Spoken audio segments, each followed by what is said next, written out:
Por lo tanto, imagínense, se estaba en la lucha. Esto era entre el 2010 y el 2011. Corrían igualmente otros tiempos, donde se iban conquistando derechos, en realidad. Y bueno, y ahí fuimos formándonos un grupo de profesionales, un equipo interdisciplinario, de médicos y médicas clínicas, generalistas. La única trabajadora social era yo, una psicóloga, laboratorio y no mucho más. Infectóloga, una médica infectóloga y no mucho más. En realidad, el equipo comenzó a capacitarse más que nada, a intentar capacitarse en esta población de cómo era la atención en una población que para nosotros era nueva. ¿Por qué era nueva? Porque había que preguntarse por qué no llegaban al sistema de salud, por lo menos municipal. No atendíamos, yo ya llevaba en esa época, no sé, como 20 años de trabajadora social en diferentes casos. Y nunca había atendido una chica ni un chico trans, ¿no? Esto era preguntarse el por qué no llegan. No sé si llegan hoy, tampoco, ¿no? Y si llegan hoy, ¿cómo llegan? Llegan de una urgencia, ante una situación, ¿no?, de crítica, ¿no? Seguramente llegan a los hospitales, ¿no? Entonces era un poco ver qué era lo que sucedía con esta población. Como trabajadora social, que por ahí lo que yo quiero compartir, comenzamos a trabajar. Digo comenzamos porque nunca estuve sola. ¿Sí? No solamente el equipo interdisciplinario, sino mis compañeras, las personas de la red, la organización de la red de personas viviendo con VIH, ATA, todas las organizaciones de la sociedad civil que ya estaban trabajando desde hacía años, históricamente eran activistas de los derechos de las personas trans o de la diversidad sexual. Llega la ley, por suerte, y con la ley tardó un poco la reglamentación, más o menos en el 2015, ¿no? Acá las abogadas me van a poder ayudar un poco. Recién se reglamenta todo lo que era, sobre todo la salud integral de las personas con identidad de género. En realidad, como trabajadora social, trabajamos o pudimos accionar en todo lo que era la prevención y promoción. Era visibilizar qué sucedía, ¿no? Con esta población. Con esta población, como dice Preta, era parte nuestra, ¿sí? ¿Qué pasaba? No los conocíamos, solamente conocíamos a las chicas que estaban en una parada, la zona roja, en situación de prostitución, como muchos suelen llamar, o trabajo sexual, como otras prefieren llamarse, que eso será otro debate, ¿no? O otro debate que tendrán que dar ellas, seguramente. Conocíamos a esta población, ¿no? Y también tenemos que preguntarnos, hoy pensaba, ¿no? No solamente en salud, ¿por qué no llegan? ¿Qué pasa, no? Con el personal de salud, con los profesionales de la salud. Esto era 2010-2011. Hoy el consultorio no existe. Yo me fui porque me fui a otro ámbito que fue la justicia, porque personal y profesionales. Se desmanteló porque se abrió el SEMA, ¿no? Todos saben lo que es el SEMA, que es un centro de especialidad médica ambulatoria, donde los infectólogos y infectólogas se fueron, ahí no, porque los fueron, digamos, se repartieron, se fue desmantelando. Quiere decir, esto es preguntarnos un poco, no interesa, ¿no? No es una población que políticamente pueda interesarnos. La ley ya estaba, ¿y qué pasó entonces? Seguíamos sin una salud integral.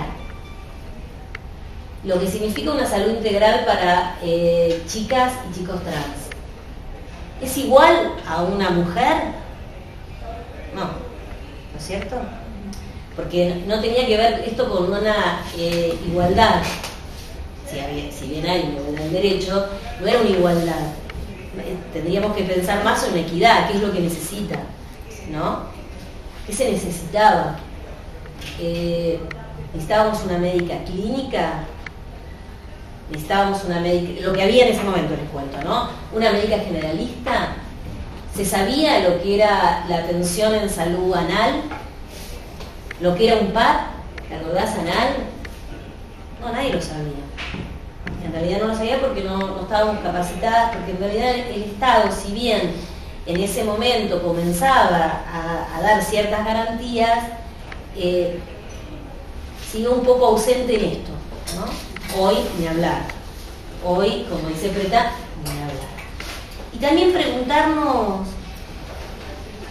en la universidad, ¿no? Pensando hoy que estamos en este ámbito, en la universidad pública, por lo que decíamos también Preta, y recordé algo que leí, que creo que estaba en la UBA, un cartel, no se llaman carteles, ¿cómo se llaman ahora? Los flyers. Los viejos y queridos afiches. El idioma es cartel acá. Y lo anoté para no olvidarme, porque yo también estoy grande, donde decía, si la universidad de todos, lo leí así hoy que me llegó, ¿dónde están las trabas? ¿Cuántas compañeras trans uno tiene, o tenemos, o tenés? ¿Cuántas compañeras trans tenés? ¿No? ¿Cuántas compañeras trans tenés? ¿Cuántos compañeros trans tenés? ¿Cuántas trabas, que muchas les gusta llamarse también así? ¿Cuántos travestis tenemos? ¿No querrán venir a la universidad? ¿O no les interesará? ¿No? ¿Qué pregunta de esta hacernos? Muy pocas personas trans acceden a la universidad. Y yo la verdad, particularmente cuando leí esto, dije, es verdad, yo nunca me lo pregunté. Yo, Elisa Sosa, que cree que visibiliza a la población, que tengo amigas, que hemos trabajado juntas, que hemos promocionado, que hemos caminado mucho, yo la verdad que tampoco me lo pregunté. ¿No hay personas trans, travestis o trabas que les puede interesar venir a la universidad? ¿Qué opinas, Greta? Sí, ¿no? La mayoría quieren acceder, ¿no? Lo que podemos acceder o todos los que estamos acá. Entonces es preguntarnos, ¿por qué no acceden a la salud? ¿Mm? Es por ahí, ¿qué nos pasa a todos nosotros como sociedad? No acceden porque no les interesa estar saludables, no les interesa hacerse un control como cualquiera de nosotros. ¿O será que no somos tan amigables el sistema de salud público, ¿no? Hablo del sistema de salud público. Hablo de eso porque en general la población trans no tiene una obra social ni una prepaga, ¿no? Porque los trabajos en el que acceden, que también tenemos que pensar en eso, ¿cuál es la oferta laboral? ¿Cuál es la oferta laboral? ¿Es el trabajo sexual, si algunos lo pueden llamar trabajo sexual? ¿Es trabajo sexual? ¿Es situación de prostitución? Son trabajos por ahí, no digo que no haya una voluntad por parte de muchas organizaciones, sobre todo organizaciones de la sociedad civil, que arman talleres con lo que pueden, con lo que tienen, ¿no? Talleres de peluquería, talleres de cosmetología, de corte y confección, de computación. ¿Y después? ¿No? ¿Después cómo acceden a eso? ¿No? ¿O cómo acceden a un trabajo? ¿Por qué prefieren después la calle, como dicen? ¿Por qué? Porque no pueden sobrevivir con lo que ganan y además, ¿las toman como empleadas fácilmente? No, ¿no es cierto? No es fácil. No es fácil. Menos en los tiempos que corren ahora, pero digo antes también. Sí, no, es una charla. No es una cuestión académica. Hace 2 días, no sé si leyeron en las redes sociales, salieron la convocatoria y mandaron del cupo. Sí. Resulta que yo mandé mi email porque pensaba que era dentro de Mar del Plata el cupo. Entonces, y recibí el mail el día de ayer con unos textos diciéndome que que ellos querían los lugares donde yo trabajé y qué es lo que yo quería hacer. O sea, que las experiencias laborales. Entonces, y como hay 2 teléfonos para llamar, y yo me tomé el tiempo de llamar y preguntar, ¿no? Decirle dónde es primero. Decían que es en La Plata. Ah, sí, es en La Plata, claro. Que es en La Plata para trasladarse a La Plata. Pero más allá de eso, si las mujeres trans nunca nos dieran una oportunidad para trabajar, ¿cómo me están pidiendo? ¿Cómo me están pidiendo que yo tenga experiencia laboral? Si nunca trabajamos, si nunca nadie nos dio trabajo, si nunca nadie nos dio una oportunidad. Yo al chico cuando hablé le dije, entonces yo pienso que esta ley, la que cual luchó Diana está callada, entonces es para sacar a las chicas de la calle, del estado de prostitución, para las que quieran, porque hay chicas que también están, porque por modo propio. Entonces, digo, entonces no va a haber chicas trabajando por este cupo, porque nadie tiene experiencia laboral, porque si nunca le dieron un trabajo. Es como un doble discurso que le dije, no voy a entender. Es como desconocer una realidad donde le dije, o sea, que yo lo mandé el currículo y todo, pero digo, y hay compañeros que mandaron una hojita, el nombre, el apellido y eso, y no tienen experiencia, y ahora me mandas el mail diciéndome que quieres experiencia laboral y qué es lo que quiero hacer. Quiero trabajar de lo que puedas, de lo que vos generas, y si no estoy en ese momento capacitada, capacítame. Claro. Pero no me pidas experiencia laboral si nunca me dieron trabajo, si un Estado que nunca estuvo, un Estado que siempre me tuvo al margen de todo. Entonces, como doble discurso, yo voy a atacar ahí. Por suerte existe gente como Preta, porque en realidad uno se pone a pensar en esto. Claro. Por eso están en situación de prostitución. O sea, les gusta a todas, no les debe gustar, por todo lo que viven, ¿no? Por toda la inseguridad, por todo lo que vos decías, porque se enferman, pero no solamente de enfermedades o de infecciones de transmisión sexual. Hay que estar a la madrugada, ¿no? Ahí, hay que toda la violencia que viven, ¿no? Lo que ya han expresado las 3 compañeras. Bueno, era un poco esto, ¿no? El poder pensar que es una población que está todavía invisibilizada, que aún está para los profesionales de la salud, pensando en esto, en la experiencia que yo tuve, que para mí fue muy rica, en realidad, pero fue muy rica para llegar a este punto, ¿sí? De cuestionarme y de poder reflexionar sobre esto. Y por el otro lado, desde el ámbito de la justicia, también, ¿no? También, bueno, acá tengo compañeras que estamos compartiendo el mismo lugar. ¿Y qué es lo que nos sucede cuando los pedidos o las pericias sociales? Que bueno, en realidad no nos piden pericias sociales, piden informes socioambientales. Bueno, sí, todavía no se han enterado que somos peritos, que son pericias sociales en realidad. Pero bueno, esa será otra cuestión a discutir, ¿verdad? ¿Cómo? Ya lo pelearemos. Ya lo pelearemos. Igual hacemos la nuestra. Sí, siempre que podemos. Y por suerte hay profesionales, como el caso de Florencia, que solicitan morigeraciones, arrestos domiciliarios. ¿Y qué es lo que nosotros como profesionales y peritos sociales vemos o tenemos en cuenta?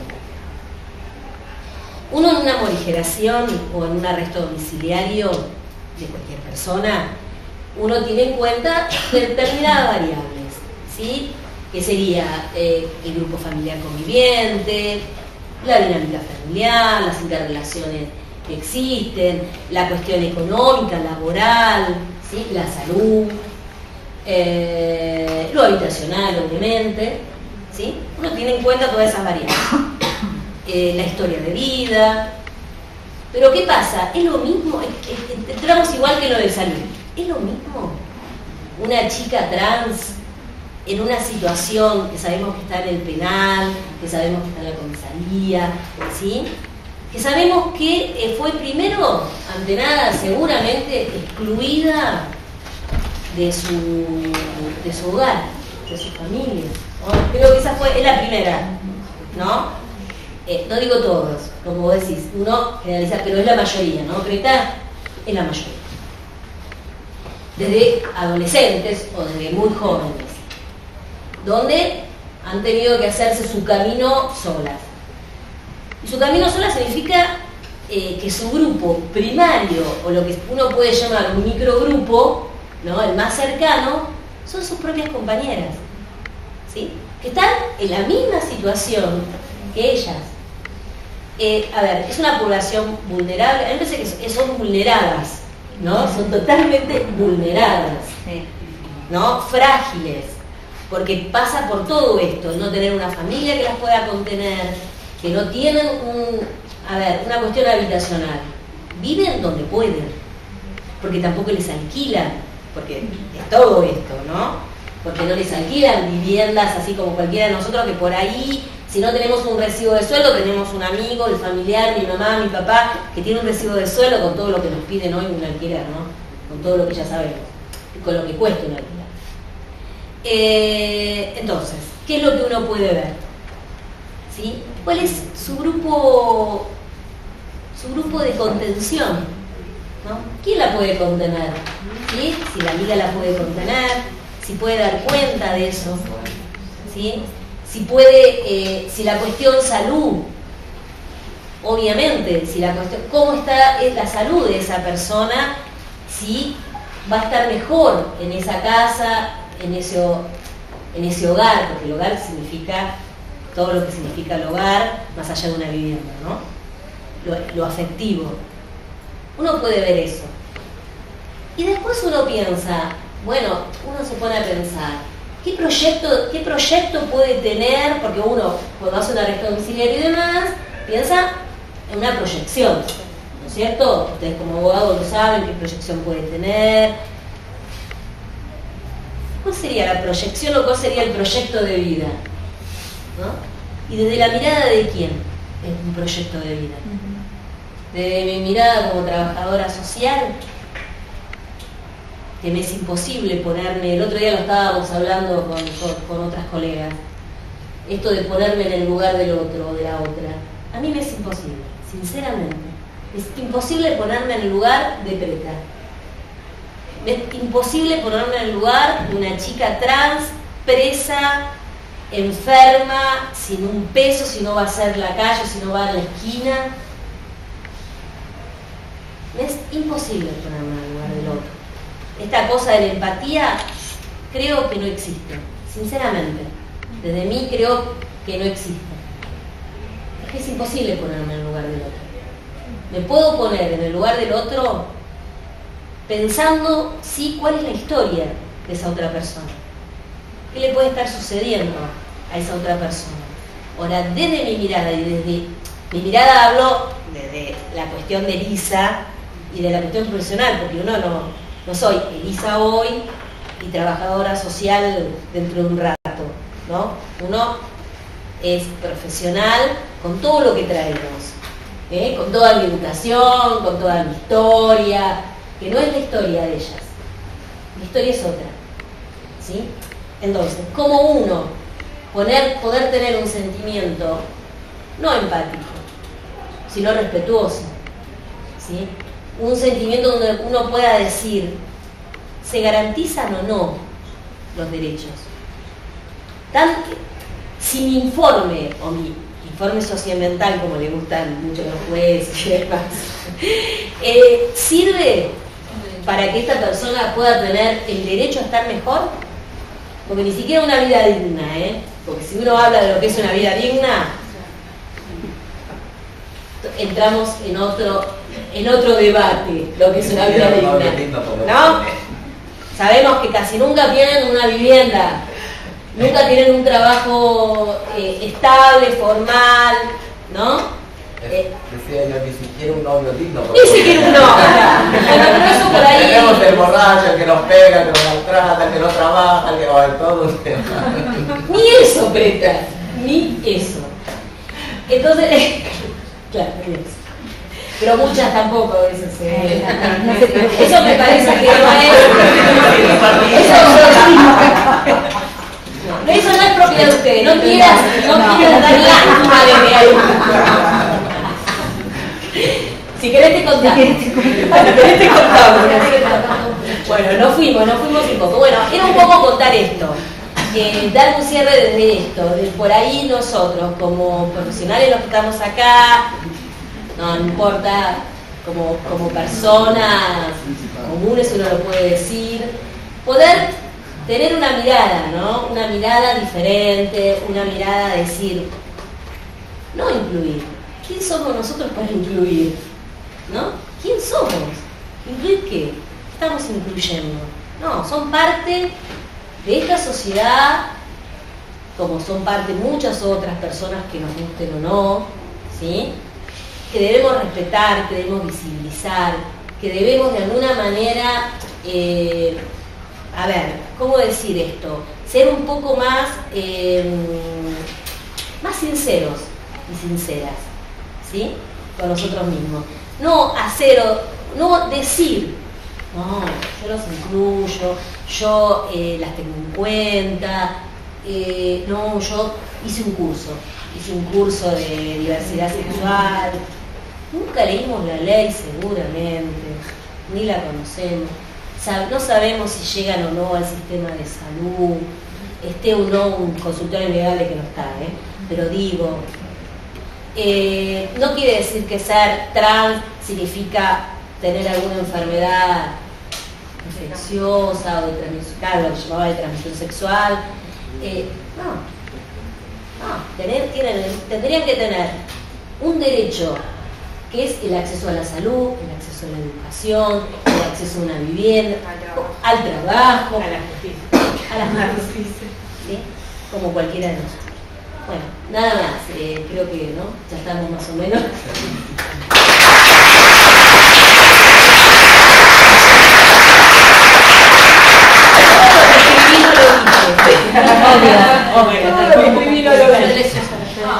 ¿Alguna pregunta? ¿Nos dejaron? A mí me gustaría por ahí que sé que estás participando, porque justo mandaba como unos WhatsApp a otros compañeros diciendo estamos en esta actividad, que yo me decían ¿dónde estás? Bueno, estoy acá. Y entonces contaban que estabas vos presente y me estaban comentando por WhatsApp de que participas de un proyecto de extensión de acá. Sí, ¿Por qué no nos contás un poquito que es de la facultad? Yo, es como la de justamente me estoy enterando. Pero te estás enterando. Bueno, y qué bueno que digo que está y ojalá lo podamos apoyar y desarrollar más.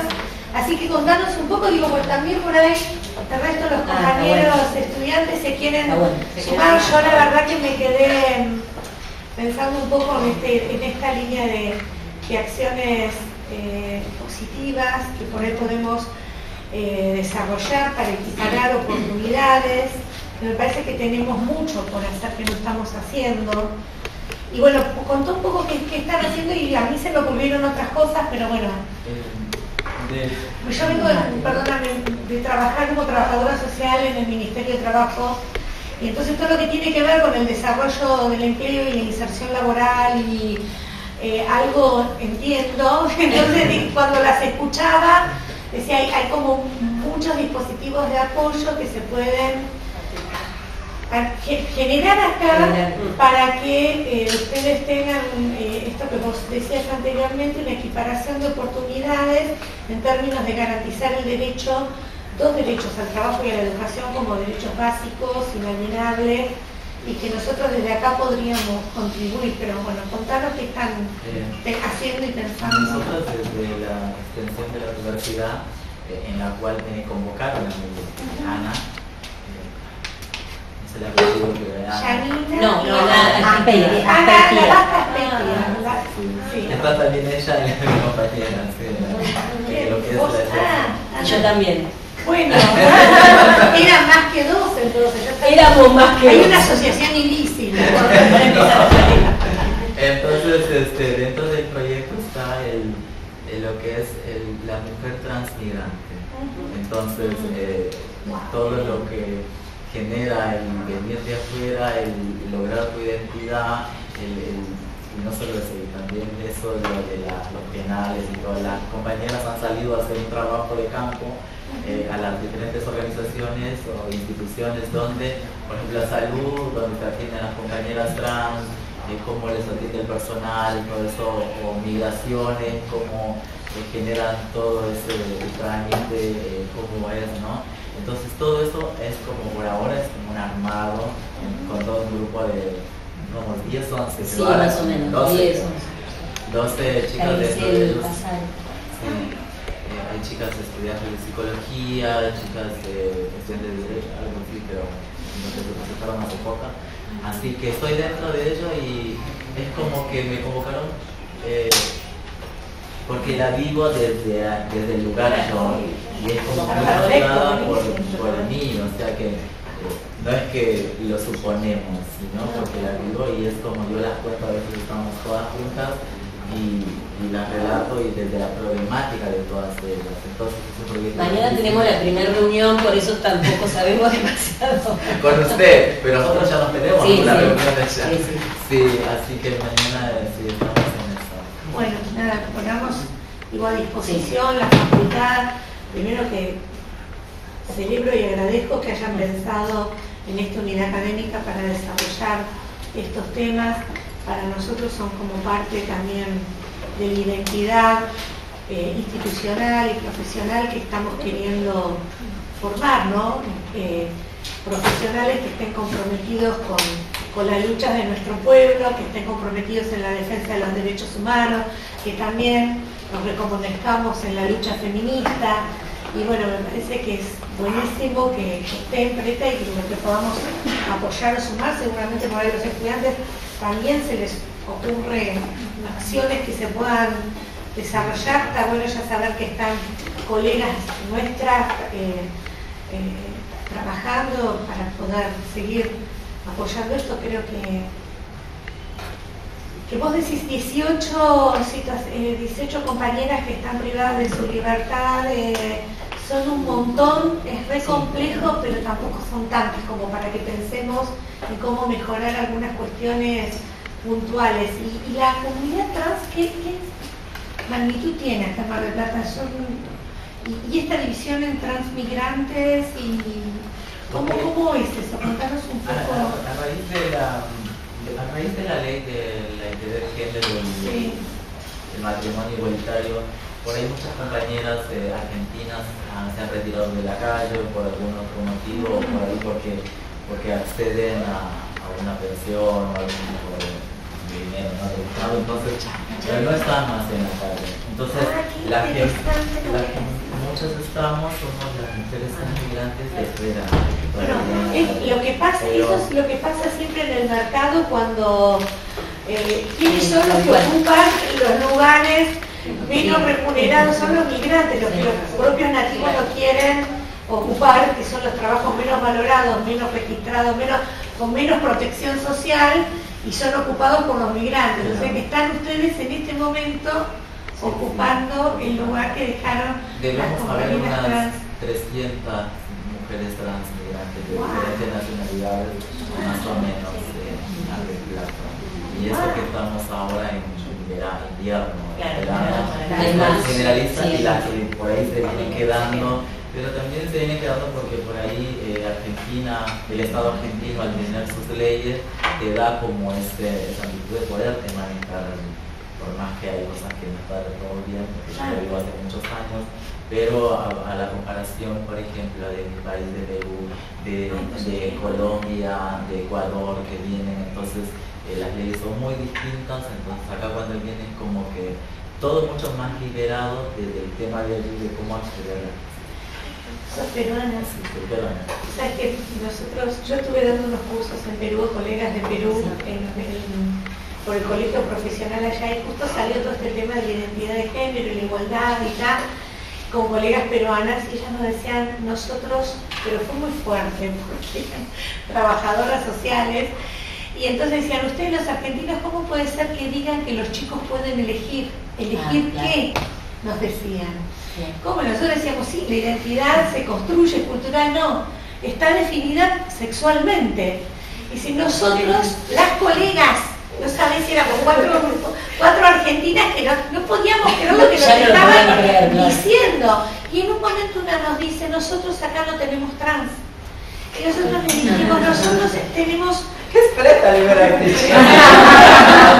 entonces... nosotros... Se nos vinieron para acá. Pero ahí les dijimos, mirá, sin saberlo específicamente, porque bueno, dijimos en ese curso a las colegas de allá, digo, pero ustedes saben lo que sufren los que se tuvieron que ir de su país porque sus familias les cerraron las puertas, porque ustedes les cerraron las puertas en las instituciones. Justamente en esa semana que yo estuve este verano ahí en Perú, estaba este movimiento con mi hijo, no te metas, que ahora se está replicando acá en Argentina, que es una expresión terriblemente de derecha, reaccionaria, discriminatoria. Y en esto de con mi hijo no te metas era lo mismo. Dice, nosotros, nuestros hijos su identidad está definida por la naturaleza, por lo biológico, ¿me entendés? O sea, vos sos, por la dotación biológica que tenés, no hay nada que definir ni pensar, ¿me entendés? ¿Qué se les ocurre preguntar qué querés ser? ¿No? Pero fuertísima fue la discusión y estamos acá. O sea, que nada me parece. Sí, yo cuando viajo siempre tengo esos debates así, esos cruces con la gente, porque me suele pasar, porque cuando yo siempre tengo... Esto en Lima, no te estoy diciendo en una yo que voy Lima, es la capital. Sí, imagínate una provincia. Sí, yo también tengo el No, y trabajadoras sociales. La ley que está en Argentina, bueno, somos precursores, pero después está Uruguay y creo que México y nada más. Pero la ley de unidad de género, creo que nada más. Ahora recién fue la de Chile antes Es la ley más progresiva. antes de ayer. Sí, en el mundo. Que no la ley, no Por sé eso cómo es que salió. a veces y accedemos también, como por ejemplo, yo en mi país no podría acceder a una licencia de conducir con mi género adquirido. Claro, no. Bueno, pero más allá de que cuando voy hago la arriba y manejo allá normal y cuando me paran, por eso digo, me dice, pero tú eres peruana. Sí, soy peruana, digo, pero yo no tengo la identidad peruana. Yo tengo esta identidad, es así como me tienes que llamar a la policía. No, pero no está la ley, pero esta es mi identidad. Y no vivo acá, le digo, vengo por unos días y me voy. ¿Ahora qué vas a hacer? Le digo, ser policía. Que siga, ahí ya se vaya. Que se vaya.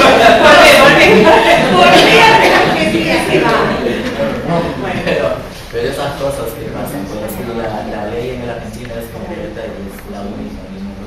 Y creo que es la única en La el única en el mundo. mundo Inclusive que Uruguay completa. todavía está judicializado. Sí. Aparte no es muy completa como la ley en la Argentina. Claro. En todo, lo que La nuestra tiene hasta la ley de adopción, que yo pueda votar sola, que todo otro país. Porque Uruguay tampoco. Bueno, No, yo sí, Flor sabía, por ahí, no sé si lo sabe, pero si no estaría bueno averiguarlo. Porque vos hablabas de la criminalización, ¿no? Y a mí me pareció también altísimo el número de chicas trans detenidas a comparación del número de detenidos que hay, en comparación con la cantidad de personas que viven en Mar del Plata, ¿entiendes? Sí. ¿Existen estadísticas respecto de esto? ¿O no? Me parece que no existe. Porque me parece que es un lindo forma de enfocarlo, ¿no? También el número el porcentaje de chicas trans detenidas es, no sé, si son 300 en Mar del Plata y hay 18 detenidas, es un 8%. Imagínate que tenemos el 8% de la población marplatense detenida. Bueno, nada, eso me parecía... Para contarte algo de lo que estás diciendo, hace poco nosotras dentro del grupo de las chicas de extensión lo hablaba con una chica que es el único país en el mundo y la única ciudad, Mar del Plata, que tiene este tipo de criminalización de la mujer trans. En ese alto... Buenos Aires, ¿no? No, es Mar del Plata. Ellos, no sé cómo la tiene la práctica la compañera, que mañana por ahí la pregunto y más o menos Sí. También Y la es un mayor dato parte de de- detenidas de- es por ley de estupefacientes. Sí. casi el 100%. Sí, eso es algo que quería preguntarte. Creo que todas, Sí, ¿no? todas. Todas, Por ahí. también. Pero también pasó un momento. En la 44. ¿Por qué la 44, Flor, y no la 50? ¿Por qué la ¿Ya no 44? se puede, no hay más? No. No, me Te parece. pregunta, Había una, el me Grupo parece. Garantías 4, desde el doctor Tapia te pregunta si debe estar alojado en la 50, pero como ya hay un pabellón especial en la 44, ya todas las chicas prefieren estar con sus compañeras y no ir a una cárcel con las mujeres, que bueno, también somos un poco complicadas. ¿Y el resto de los juzgados? Porque somos parte ¿Y de el resto de los juzgados preguntan o es No, la mayoría. solamente? Van directamente a la 44. Sí, creo que es el doctor Bombini y Tapia. Claro, y sí. La pregunta es por qué no se hace un pabellón en la En la de mujeres, la en 50. Porque no hay lugar, no hay espacio. Bueno, siempre es una cosa impresionante. Pabellón. Y porque las compañeras, por cuando esto pasa, siempre ha pasado, creo que han ido a las 50 también, a las viejas mismas pedido a que se haga a las 24, porque no sé si será complicado como digo las mujeres, pero también están pero sí está en el grupo, en el grupo de ver que aparte la mayor cantidad de compañeras que están privadas de libertad son personas trans de afuera, o sea que hay algunas que son de Salta, entonces, y las mujeres trans migrantes, ¿qué pasa? Que cuando llevan alimentos, por ejemplo, las compañeras llevan de cada celda a todas, no es solo a una. Entonces eso también hace que, también de todo lo que están pasando, la situación, entonces el apoyo es para todas en general adentro de las compañeras. No es que se quedan sin nada. Por ahí pedimos a una o a dos, pero van diferentes cosas. Son 4 celdas, por ejemplo, para las 4 celdas para todas por igual. Es como que van compartiendo y después. Y hay compañeras que van los martes, los jueves, siempre están, siempre van, las llevan cosas, siempre para Pasa igual con las compañeras internadas, a veces en el hospital, porque yo solo lo recuerdo. Hay una red, digamos, ellos mismos, ustedes mismos arman una red. Sí, de ir y quién le va a llevar la comida o quién le va a llevar cosas para la higiene o quién le va a ir a visitar y todo eso. Sí. Les quería comentar también lo que pasó ahora dentro de la comunidad trans, hace como 20 días falleció una chica trans en Perú. Pero ella, Paloma, sí. Pero ella fue un día jueves y un día domingo murió en Perú. Pero porque por ahí, o sea que por la salud. Primero que ella se presentó a un turno y la doctora, los turnos que dieron en el hospital le dieron para 2 meses, por ejemplo. Y su sistema era mal, la compañera ya estaba mal. O sea que tenía un alto índice de tuberculosis y otras patologías más complicadas. Entonces me le atendieron y se tuvo que ir a Perú como sea, pero como que se iba a morir. Sí, que se fue a morir, porque pidió a las amigas Claro. plata para el pasaje y no se quería ir. Ya se Se daba iba con una cuenta. chanchita con las amigas y se fue a morir a Perú. O sea que eso también es como no hay una presencia de la salud, sobre todo, todavía seguimos en ese país. Así que ella murió por eso y lo dije en la mesa. Estoy dentro de la mesa directiva de la municipalidad, donde también hablamos de estos temas. La mesa de la diversidad. de diversidad en la municipalidad. Que también, claro, que también sale como todas las mesas que salieron, salió por una normativa. Para una normativa sí, de claro. En ese momento la directora era Agustina Palazzo. Agustina Palazzo. Sí, claro. Sí. Así como los primeros. Claro. Y ahora quién está. No sé. ¿Quién No, está y ahora están complicados. Después tuvo José Luis Cerillo, lo recuerdo, No, y hasta ahí llegué yo. No sé. Está la doctora Raúl, Sonia Raúl. Exacto. Sonia Raúl, está, sí. Así que esos temas también lo hablamos ahí. Estoy de todo ya. Nosotros también nos preocupamos. Sí, somos siempre lo mismo. Siempre lo mismo, pero bueno, ojalá que se sumen otros y Que se otras. sumen otros y otras. Bueno, gracias.